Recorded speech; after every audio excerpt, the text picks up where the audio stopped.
बिहारी जी केवल सिर्फ मूर्ति मत समझो, उन्हें विग्रह समझो जिसमें स्वयं ईश्वर रहते हैं और लोगों के भाव जुड़े हैं। आराम से पब्लिक आएगी, वही कुंज गली मिलेंगी, वही दर्शन मिलेंगे, वही भक्त खुश रहेंगे। उनके रात को बकायदा पैर दबा के इत्र से सेवा करके फिर उनको लोरी गा के सुलाया जाता है कि अधिकृत व्यक्तियों से अधिकार छीनना ना आपको संविधान देता है ना आपको मानवता की मर्यादा। आराम से पब्लिक आएगी, वही कुंज गली मिलेंगी, वही दर्शन मिलेंगे, वही भक्त खुश रहेंगे। उनके रात को बकायदा पैर दबा के इत्र से सेवा करके फिर उनको लोरी गा के सुलाया जाता है कि अधिकृत व्यक्तियों से अधिकार छीनना ना आपको संविधान देता है ना आपको मानवता की मर्यादा, आपको मानवता की मर्यादा। बांके बिहारी मंदिर के कॉरिडोर को लेकर जैसा कि आपको पता है कि धरना चल रहा है और 25वां दिन है और बांके बिहारी मंदिर के गेट नंबर 4 के बाहर में मौजूद हूँ। मेरे साथ मौजूद है किशोरी गोस्वामी। किशोरी, इस कॉरिडोर के बारे में आप क्या कहना चाहेंगे? इसके बारे में क्या आप जानकारी हमारे दर्शकों को, लोगों को देना चाहेंगे? क्या कॉरिडोर को लेकर के सरकार की मांग है, क्या VIP सुविधाएं, उसके बारे में बताइए। सर्वप्रथम कॉरिडोर में 2 VIP अतिथि कक्ष हैं और आप सभी चाहें तो YouTube के माध्यम से देख सकते हैं। मैंने भी देखा कि एक तो प्रशासनिक VIP अतिथि कक्ष है, आपको चाहिए आप मैनेजमेंट रूम बनाओ, आप कंट्रोल रूम बनाओ। क्या व्यवस्थाओं को लेकर आप क्या कह रहे थे बताइए। पहली बात, सरकार का कभी मंशा व्यवस्था बनाने की नहीं थी, क्योंकि अगर उसे व्यवस्था बनानी होती तो वो जगह जगह जो कुंज गलियां जो ऑलरेडी क्या कहते हैं निर्मित कॉरिडोर है उसे नहीं बंद करती। दूसरी बात, अगर व्यवस्था बनानी होती तो आज के वक्त में आप विरोध कर रहे हैं कॉरिडोर का। कुछ गोस्वामी समाज की महिलाएं, कुछ लोगों ने समर्थन भी किया और बहुत लोग समर्थन भी कर रहे हैं। जिलाधिकारी के यहाँ पहुंच रहे हैं कॉरिडोर के। देखिए, पहली बात, जो कोई गोस्वामी समाज की महिला नहीं गई जिलाधिकारी के पास करने के लिए। जो भी चाहता है उस पर प्रशासन स्वयं दबाव डलवा के बनवाता है। अब मुझे एक बात बताइए कि अगर आपके ऊपर उच्च अधिकारी दबाव डालेंगे, आपको डराएंगे, आपको धमकाएंगे, तो आपने हर किसी में इतनी हिम्मत नहीं होती कि वो पुरजोर विरोध कर सके। और आज हम से लड़ रहे हैं अपने बांके बिहारी लाल के लिए, अपने तमाम ब्रजवासियों के लिए और अपनी ब्रज की रक्षा के लिए। अच्छा, तो आपका क्या कहना है? आप ब्रजवासियों से, हमारे लोगों से क्या कहना चाहेंगे इस कॉरिडोर को? देखिए, सबसे सर्वप्रथम जिस लोगों को लगता है, जो सरकार ने नैरेटिव बिल्ड किया है कि गोस्वामी भीड़ को मैनेज नहीं करना चाहते, गोस्वामी व्यवस्था नहीं देना चाहते या गोस्वामी VIP दर्शन कराना चाहते, तो ये सरकार के द्वारा भ्रमित किया गया है। हम बिल्कुल चाहते हैं कॉरिडोर बने, पर हम चाहते हैं यमुना पार बने, वहाँ पे सारी फैसिलिटी हो और भीड़ को देखते हुए 250, 300 करके आदमी भेजे जाए और वहीं पे चप्पलों की व्यवस्था हो, ना कि इतनी पूरा घूम के। दूसरी बात, हम बांके बिहारी मंदिर का अधिग्रहण नहीं करना चाहते, क्योंकि हमें नहीं पता भविष्य में कौन सी सरकार आएगी, क्या आएगी। तो अगर कल को कोई मुस्लिम आ गई सरकार या कोई आर्य विरोधी, कोई हिंदू विरोधी सरकार आ गई या कोई आर्य समाजी सरकार आ गई, तो ना आज अगर गोस्वामी यहाँ से चले गए तो कल को बिहारी जी की रक्षा करने के लिए कोई बचेगा नहीं। तो आज अगर हमें अपने यहाँ पे प्राण भी त्यागने पड़े तब भी हम मंदिर को, सरकार को नहीं देंगे। व्यक्तियों के लिए एक AC रूम की व्यवस्था बनाई जाए, क्योंकि हमारे बिहारी जी में तो जब प्रेसिडेंट भी आए थे उनके लिए भी सेम व्यवस्था थी, और आज भी अगर माननीय मुख्यमंत्री जी आते तो उनके लिए भी सेम व्यवस्था थी। दूसरी बात, हम सब जानते हैं कि आप लोगों को पता होगा कि कितने भी कॉरिडोर बने हैं वहाँ पे हादसे नहीं रुके। कॉरिडोर बनाने का मंशा तो सिर्फ ये है, जो लोकल लोगों के हाथ में पावर या पैसा आता है उसी को लेके ये सारा का सारा सरकार लेना चाहती है। क्योंकि मुझे लगता है शायद सरकार को ये लगता है कि हो सकता है वो 2027 में ना आए, तो अब लोकल लोग इतने परेशान हैं। क्योंकि आपने काशी में भी देखा कि माननीय प्रधानमंत्री जी जो लास्ट टाइम 10,000 वोट से जीते, आज वो 1,000 वोट से जीते लास्ट लोकसभा इलेक्शन में। फिर आपने देखा अयोध्या में भी सीट गंवा दी। तो आप सबको पता है कि कॉरिडोर बनने से सबसे ज़्यादा परेशानी वहाँ के लोकल लोगों को होती है।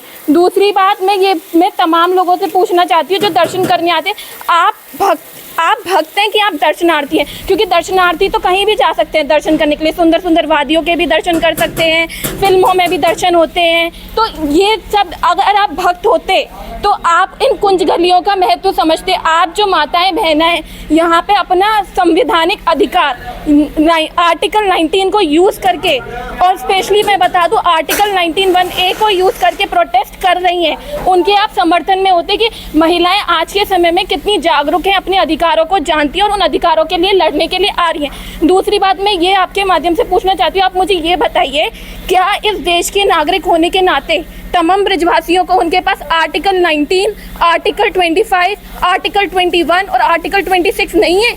या फिर सारे के सारे अधिकार सिर्फ प्रशासन के पास है? प्रशासन जिसकी जिम्मेदारी है हमारे अधिकारों की रक्षा करना, आज वो उन अधिकारों का क्यों हनन करना चाह रही है? और मैं आपसे सबसे ये भी कहना चाहती हूँ कि कॉरिडोर सिर्फ और सिर्फ पैसा को डबल और ट्रिपल करने का बहाना है, क्योंकि आज जो पैसा लोकल लोगों को मिल रहा है वो उनको ना मिलके उनके प्रशासनिक अधिकारियों को मिले।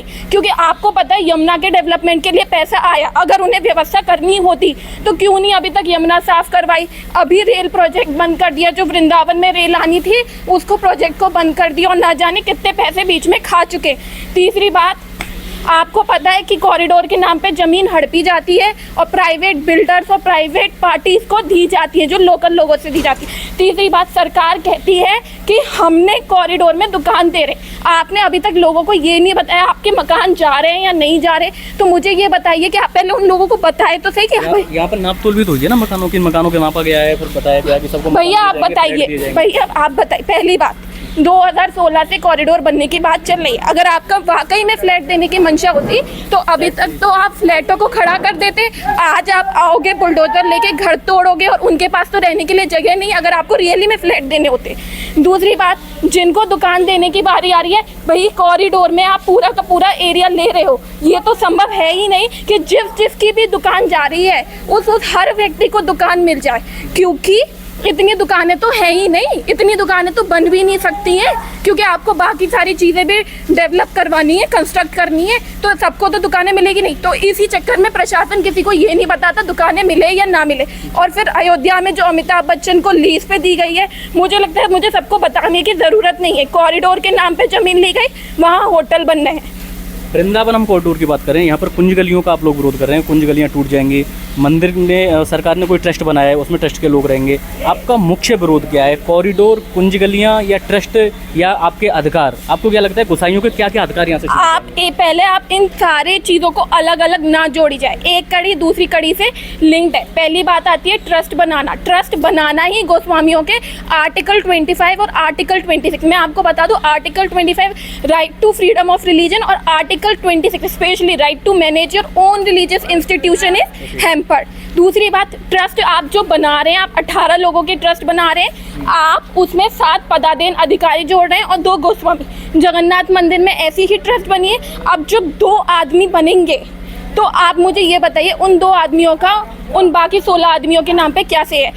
तीसरी बात, जो 7 पदाधीन अधिकारी बन रहे हैं, तो आप मुझे ये बताइए कि क्या गारंटी है कि वो पदाधीन अधिकारी कभी कोई मुस्लिम नहीं होगा या कोई धर्म विरोधी नहीं होगा? क्योंकि सरकार, मुझे तो नहीं लगता कि सरकार इस चीज़ पे अपॉइंट करती है कि ये मथुरा है तो यहाँ पे हिंदू जाएगा, या ये क्या कहते हैं कोई मुस्लिम बहुमूल्य इलाका है यहाँ पे मुस्लिम जाएगा। वो तो काम के बेसिस पे अपॉइंट करती है ना, और ना ऐसे अपॉइंट करने का उन्हें संविधान पावर देता है कि आपने जो अधिकृत व्यक्तियों को, अभी आपने हाल फिलहाल में देखा होगा, पुरी के शंकराचार्य महाराज जी ने कहा है कि अधिकृत व्यक्तियों से अधिकार छीनने का, जो आप उन्हें जानते होंगे भी इस्तेमाल करते हैं, जिनकी स्वयं क्या कहते हैं मोदी और योगी आरती लेके पूजा करते हैं थाल लेके, कि अधिकृत व्यक्तियों से अधिकार छीनना ना आपको संविधान देता है ना आपको मानवता की मर्यादा।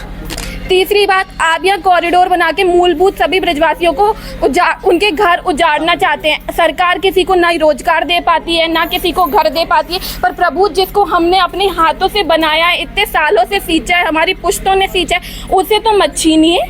सरकार आपको मकान भी दे रही है, सरकार आपको दुकान भी दे रही है। पहली बात, मकान दुकान दे, ये अभी सब कुछ क्या कहते हैं ओरल है, वर्बली एफिडेविट में कुछ नहीं आता है। सरकार जो भी कहती है वो हम कहते हैं आप हमें लिखित में दे दो, आप एफिडेविट में देते नहीं हो। चौथी बात, आपने किससे कहा है कि आप लिखित में, आपने डीएम से जिलाधिकारी की बात की इस बारे में? सामने देखिए, अवस्थी जी आए थे, उनके साथ जितने भी लोगों की शुरुआत में वर्तमान में मीटिंग हुई है, जब हमें बार बार कहा गया आपकी पूजा पद्धति में कोई बदलाव नहीं होगा, तो हमने कहा आप हमें लिखित में दे दीजिए ना, एफिडेविट में यूँ कहते हो कि जैसी पूजा पद्धति है वैसी ही रहेगी। पर नहीं, जब आपका ऑर्डिनेंस प्रमाण में है, जब आपके ऑर्डिनेंस खुद बोलता है कि हम पुजारियों को अपॉइंट और रिमूव करेंगे, जब आपका ऑर्डिनेंस खुद बोलता है कि हम दर्शन की टाइमिंग में इंटरफेयर करेंगे, तो हम कैसे मान लें कि आप जो कह रहे हो वो सत्य है?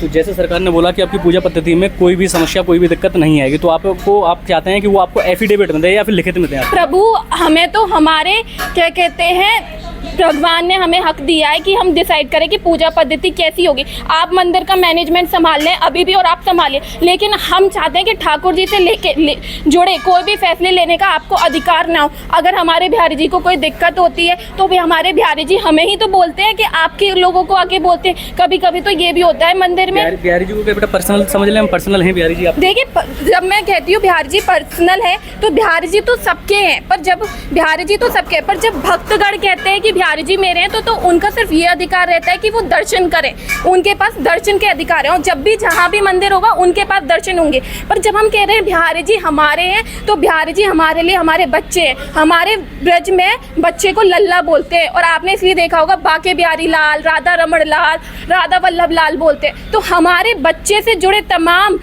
डिसीजन लेने का हक हमें है, ना कि सरकार को।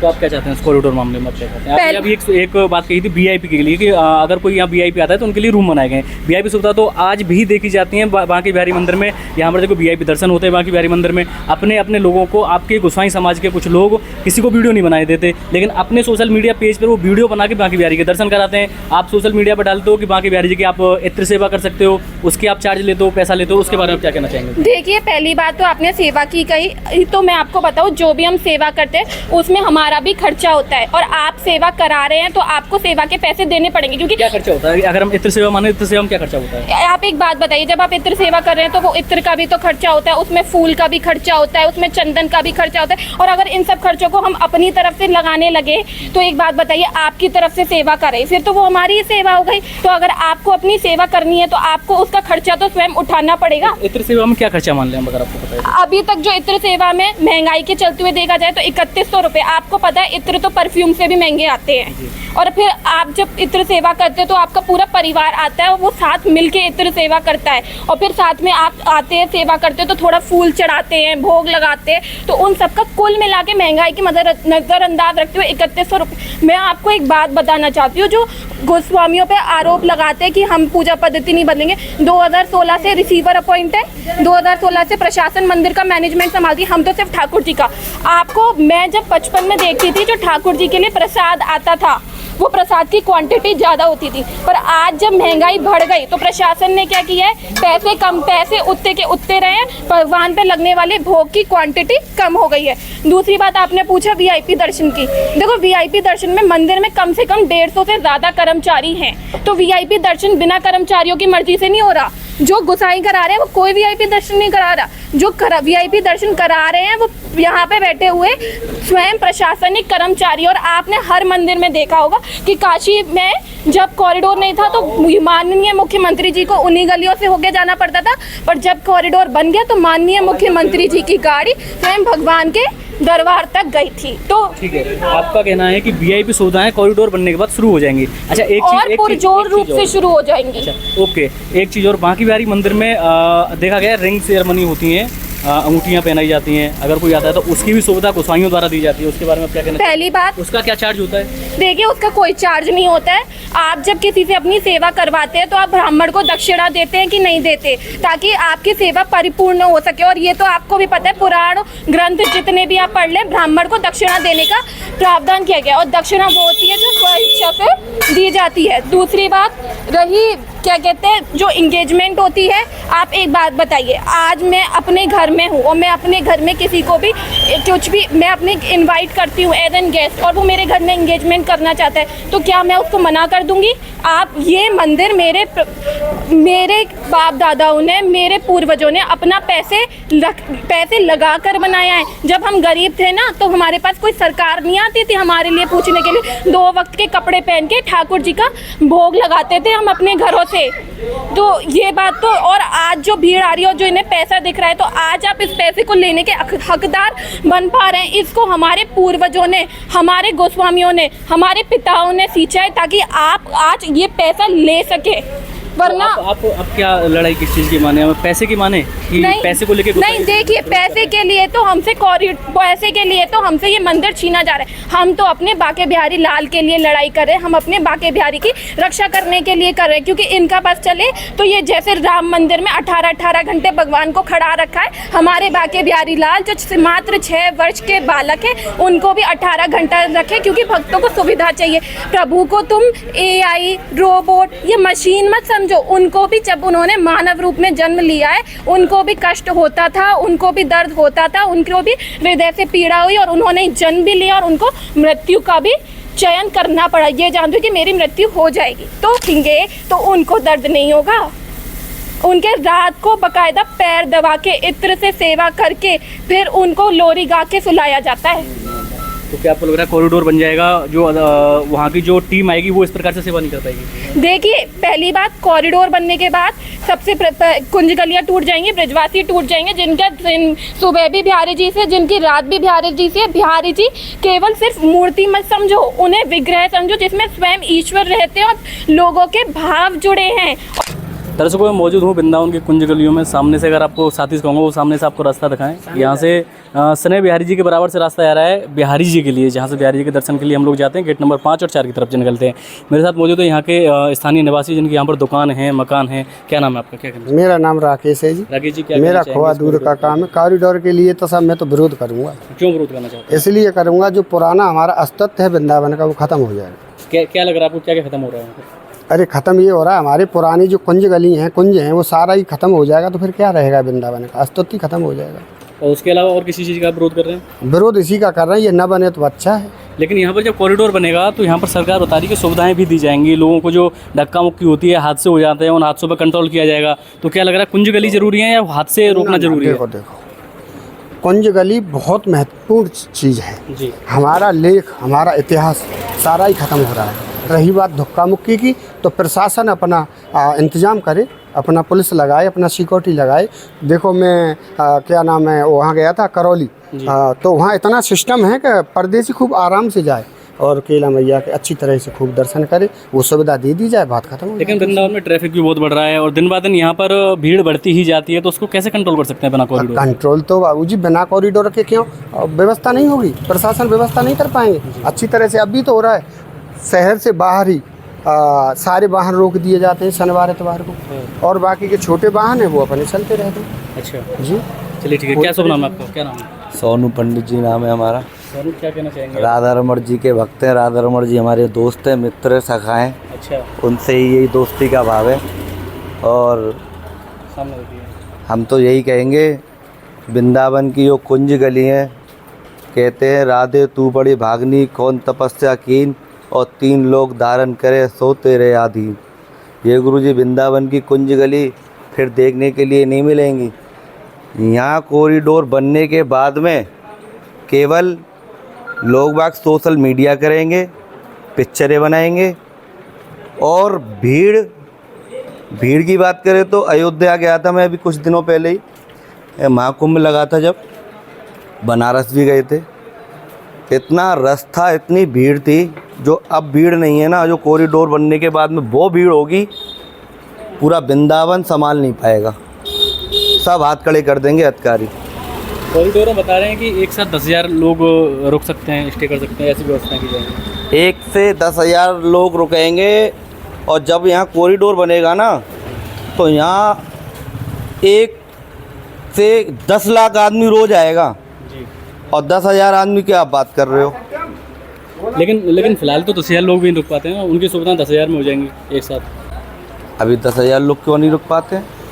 व्यवस्था अगर बने, बिहारी जी के गेट हैं, बिहारी जी के आसपास हैं, बिहारी जी के जो गोस्वामी हैं, हमारे सखा हैं, बिहारी जी के मित्र हैं, जो ब्रजवासी लोग हैं, उनसे अगर बात की जाए, जैसे कि यहाँ पे अपना जो खाटू श्याम बना हुआ है मंदिर, वहाँ व्यवस्था बहुत अच्छी है। मंदिर के आसपास की जगह थोड़ी बहुत ले ली जाए, व्यवस्था बनाई जाए, तो सब कुछ बन सकता है। और ये गलियाँ जो वृंदावन की, जो भक्त लोग आते हैं नाम लेते हुए वृंदावन जाएंगे और राधे राधे गाएंगे और वृंदावन में ही रह जाएंगे, वो चीज़ ख़त्म हो जाएगी कॉरिडोर बनने के बाद में है। तो कुंज गलियाँ क्या ये 5 एकड़ जमीन में ही है जो सरकार ले रही है, इसके अलावा वृंदावन में कुंज गलियाँ नहीं है? नहीं, वृंदावन में ब्याके ब्याई जी के आसपास जो कुंज गलियाँ हैं मेन 5 एकड़ है, तो अपना जमुना जी की तरफ ले सकते हैं। वैसे कॉरिडोर की कोई ज़रूरत है नहीं, कॉरिडोर का तो हल्ला केवल कराई जा रहा है। अगर हमारे जितने भी भक्त लोग हैं, जो बांके बिहारी जी के सखा लोग हैं, अगर वो तरीके से काम करें और तरीके से काम हो तो कोई कॉरिडोर बनने की ज़रूरत नहीं है। तो आपसे बोल कौन रहा है? आपसे भूल कौन रहा है? आप सच बोलिए, सच बोलिए, सच बोलिए दादा, सच बोलिए ना। मैं कह रहा हूँ सच बोलो तो सही, एक बार सच बोलने की हिम्मत होनी चाहिए दादा। सही बात। सच बोलो, झूठ मत बोलो। देखो, नहीं, आप यहाँ आके सच बोलो ना, सच हम दिखाएंगे। अरे हम दिखाएंगे सच, हमारे पास आओ। जब बोलने की हिम्मत नहीं है दादा, ये मत कहो कि सच नहीं दिखाते। नहीं, बोलने की हिम्मत होनी चाहिए सच बोलने के लिए। सच हर कोई नहीं बोल सकता, सच बोलने के लिए हिम्मत होनी चाहिए, और सच कोई नहीं बोल पाता है। तो क्या कहना चाहेंगे? सच हर कोई बोल सकता है? ना ना ना ना, सच कोई नहीं बोल सकता। सच वही बोलेगा जिस पे कृपा राधा रमण जी की और बिहारी जी की होगी। सच बोलने के लिए हिम्मत होनी चाहिए, सच दिखाने के लिए तो हम लोग खड़े हैं। मीडिया सच भी दिखाती है, सच ही दिखाती है। हिम्मत आती है, राधा रमण जी की कृपा होती है, उसी पे हिम्मत आएगी। बिल्कुल, बगैर उसके कृपा के तो पत्ता भी नहीं हिलता है। सब लोग बचना चाहते हैं, कहीं हम सच ना बोल दें, कहीं हमारे मुंह से कुछ निकल ना जाए। मीडिया के सामने आते नहीं और बोलते हैं कि मीडिया झूठ दिखाती है। तो ऐसे लोगों का विरोध करता हूं मैं, ऐसे लोगों का मैं घनघोर विरोध करता हूं जो बोलते हैं कि मीडिया सच नहीं दिखाती है। हम सच दिखाते हैं, मीडिया सच दिखाती है। ऐसे लोग आए और बोलें। जब हमने बोलने के लिए कहा तो वहाँ से सीधी गली में निकल गए, सीधे अपनी कतार पकड़ ली उन्होंने। ये आपकी बात ठीक, रास्ता नाप लिया जो भी है। देखो, सब हर एक तरह के इंसान हैं, तो हम तो यही कहेंगे अगर तरीके से काम हो जाए तो बांके बिहारी जी के जो सामने है, जो भोग भंडार बना हुआ है, जो पहले चलता है, और कमेटी के साथ में बिहारी जी की कमेटी के जो गोस्वामी हैं हमारे, उनके साथ में अगर बैठ कर के मीटिंग हो तो ऐसा हो जाएगा एकदम खाटू श्याम जी की तरह। आराम से पब्लिक आएगी, वही कुंज गली मिलेंगी, वही दर्शन मिलेंगे, वही भक्त खुश रहेंगे। और बिहारी जी की कृपा से तो थोड़ा सा कहते हैं कष्ट, जब तक कष्ट नहीं लिया तो फिर बिहारी जी को दर्शन नहीं किया तो फिर क्या आनंद आया। अब कहना है कि प्रभु के दर्शनों में कष्ट भी जरूरी है। तो आप ये कहना चाहते हैं कि अगर सरकार यहाँ के गोसाइयों से और यहाँ के लोगों से बात करे तो इसका कोई और भी कॉरिडोर के अलावा निवारण हो जाएगा, हो जाएगा, हो जाएगा। चलिए ठीक है, बहुत बहुत धन्यवाद। क्या शुभ नाम तो बताया आपने? सोनू पंडित जी। ठीक है, चलिए अभी हमने बात की सोनू पंडित जी से, और अगर आप में भी सच बोलने की हिम्मत है तो आप भी हमारे साथ आइए, हम आपको सच दिखाएंगे।